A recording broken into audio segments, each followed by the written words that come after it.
Hey guys, my name is Gabby. Welcome back to my channel, and today I'm going to be filming another If You Like This Book, then I think you should check out this movie or TV show.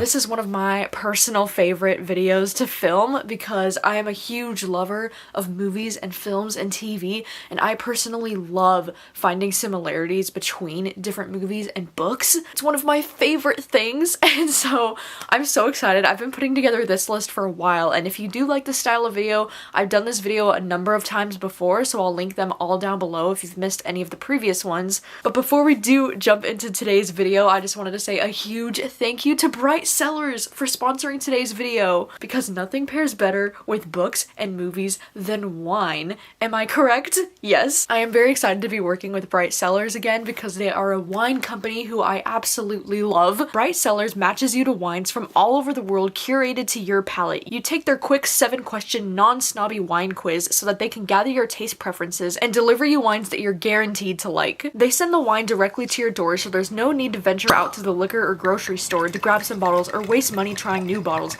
that might not even match your taste. They pride themselves on educating on new wines, and each box comes with wine education cards for each bottle that outlines the tasting notes, suggested pairings, best serving temperature, and origin. Out of the bottles that I've tried so far, my personal favorite is this Dead Stars and Black Hole one. This one comes from California, and it's a Pinot Grigio, and it's just so good. Like, I love most Pinot Grigios, and this one is just exceptional. But out of the ones I haven't tried yet, I'm really excited to try this Cabin 5 one because it's one of the only red bottles that I received. I typically am like more of a white wine girl, but it's kind of cool because in their quiz you can select if you want mostly white wines but you want to try maybe like one red wine in there, and so I'm pretty excited to try this red wine. I'm also really excited to try the bottle that comes from southeastern Australia and this bottle which comes from France, and this bottle has one of the most beautiful wine labels that I've ever seen in my life. Oh my god, I love the gold. It's like shimmery. I feel like Cellars is a must for anyone who's a fan of wine. I think it's so much fun to get the new selections shipped to your door, and trying new bottles of wine is one of my favorite hobbies. So the good news is that Cellars is giving my subscribers 50% off their first 6-bottle box. So just follow the link in my description and take the quiz and get started and get your wine today. And once again, thank you so much to Cellars for sponsoring today's video and supporting my channel and the booktube community. Alright, so without further ado, let's go ahead and jump into the book recommendations. So the first recommendation that I'm gonna have for you is if you liked the TV show Unbelievable on Netflix, then I think you would also like The Night Swim by Megan Golden, and vice versa. If you've read the book, I think you would really enjoy this show. I think what's really unbelievable is the fact that Unbelievable is actually based on a true story, whereas this one is fiction. But if reading about rape is a huge trigger for you, then I would probably avoid both of these stories because both of these stories revolve heavily around these rape trials.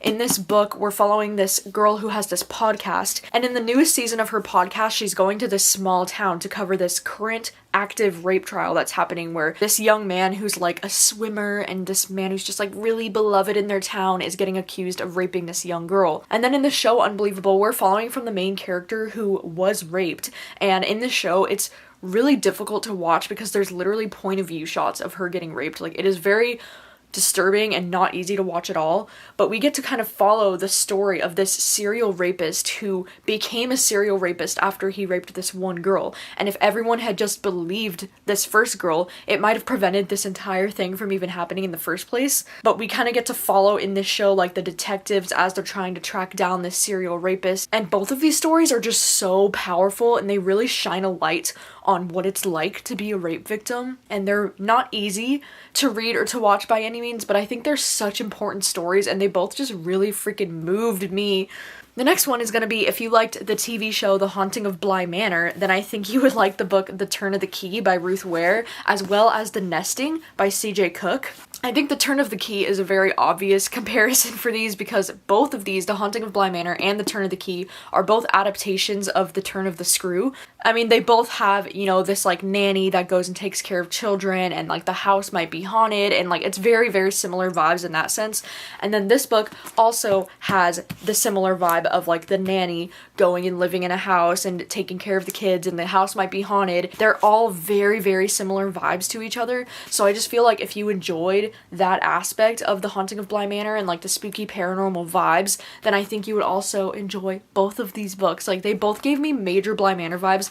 This one especially, like the nesting, has major Bly Manor vibes because of the, like, there's this symbolism in this book with this moose, and it just reminded me so much of the show. The next one's gonna be, if you like the movie Holidate, then I think you would also like Josh and Hazel's Guide to Not Dating by Christina Lauren, because these are both kind of like rom-com, fun, romantic movies and books. And in Josh and Hazel's Guide to Not Dating, we're following this pair of best friends who keep setting each other up on these blind dates, and the blind dates keep going wrong and failing, so they keep going home together every time.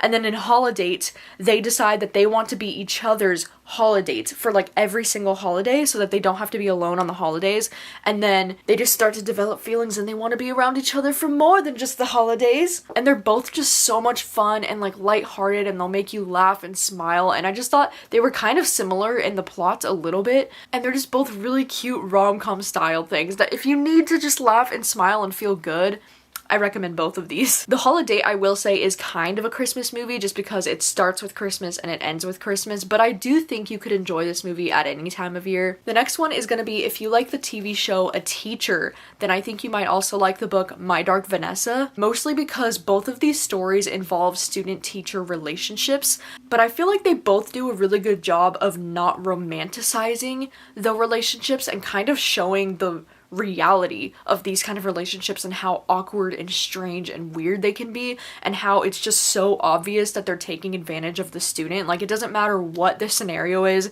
in a student-teacher relationship, the teacher's always taking advantage of the student. And I think it's interesting because in the show A Teacher, it's a male student and a female teacher, and then in the book My Dark Vanessa, it's a male teacher and a female student. But in both stories, I just feel like these stories do a really good job of like being grounded in reality and kind of showing you the reality of these relationships, and they both make you really uncomfortable to read and to watch. I feel like if you enjoyed one, you might enjoy the other as well. The next one is going to be, if you like the show Breaking Bad, aka my favorite show of all time, then I think you might like the book Do No Harm by Christina McDonald. Both of these stories are kind of like crime thriller stories that deal with someone losing their morals to selling drugs because of cancer. And they're both very similar for those exact reasons, because if you're unfamiliar with Breaking Bad, it follows Walter White, who is a high school chemistry teacher, and he finds out that he has cancer and he's not going to be able to afford to pay all of these bills. So he starts making and selling crystal meth in order to support his family. And then in Do No Harm, it's kind of a similar situation where we're following these two parents, and their son, who's like 4 years old or something, gets diagnosed with cancer, and his surgery is going to cost them hundreds of thousands of dollars that they don't have. So she's a nurse in this book, and so she starts stealing opioids from the hospital and selling them on the streets in order to pay for her son's surgery and his cancer. And I just feel like if you're intrigued by Breaking Bad because of that storyline, like because you're interested in seeing a character, like what would you do to protect your family, or like what would you do to provide for your family, like when people are put in really dire, really hard situations. I just feel like both of these stories handle this subject matter so well and are so fascinating. I mean, obviously Breaking Bad is like superior in my opinion just because it's my favorite show of all time, like I said, but both of these stories are really great. The next one is going to be, if you like the show Resident Alien, then I think you should check out The Humans by Matt Haig, and vice versa. I just recently watched this show Resident Alien, and I only saw like the first 3 or 4 episodes, but I was like, this is exactly like The Humans by Matt Haig. Like, I swear it almost, like, I was wondering if it was an adaptation or something because it just felt so similar. And in both of these stories, we're following from the point of view of an alien who has come to Earth in the form of a human body and is kind of like mocking and making fun of humanity. And it's so funny because in the show, the guy is a doctor, like the human that he's in the body of is a doctor, so he has to like try and figure out like how to be a doctor in this really small town, and it's just really, really entertaining. And then in the book, this guy is a professor that he's in the body of in this book, and I just think it's so funny to see humanity from an alien's point of view. It's just one of my favorite things ever, and it's just really entertaining in both of these stories. The next one is gonna be if you like the movie Heathers, then I think you would also like the book Bunny by Mona Awad. I've mentioned Bunny by Mona Awad before in these, and I recently compared it to Mean Girls, which I still do think is an accurate comparison, but I recently saw the movie Heathers for the first time and I was like, oh my gosh, like Bunny is so inspired by Heathers because Heathers is this movie that came out in like the late 80s, I'm pretty sure. It's this movie that's just this like strange, like almost like cult like group of girls in high school, and they all call each other Heather, and it's just very strange and very weird. And then in the book Bunny, we follow this group of girls that are in college and they all call each other Bunny, and it's kind of like a similar, it just feels like a cult and like something's happening. I will say Bunny starts to feel a little bit more on the horror side though. Like Heathers definitely keeps it more on the like thriller and kind of lighthearted side, but I mean Heathers definitely gets dark as well, but not on the same level as Bunny, I would say. Like Bunny is definitely its own thing. But I do think that if you like this idea of like this strange cult weird group of girls that all call each other the same name, then I think you definitely need to check out Bunny. The next one is gonna be if you like the movie Arrival, or if you like the movie Annihilation, I think you should check out The Deep by Nick Cutter, because I don't know why, but this book reminded me so much of both of these movies. And I think it's because, like, if you didn't know anything about The Deep, it's basically this horror novel about there's this virus that like breaks out over the world, and the only thing that they've found that could possibly help them with this is at the very bottom of the ocean, like miles and miles below the surface of the ocean. So they go all the way down there and they're studying these different things that are down there.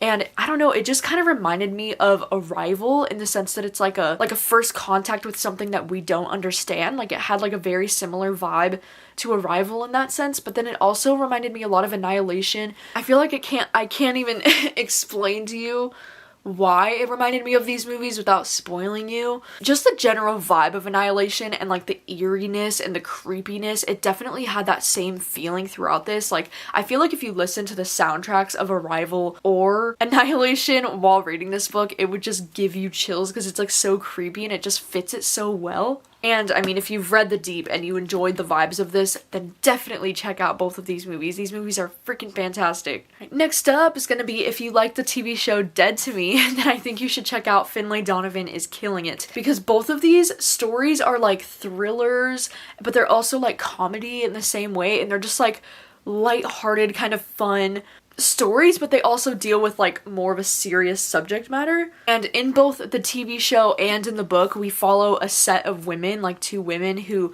become friends because of these like circumstances in their lives and kind of like deal with it together in a really comedic way.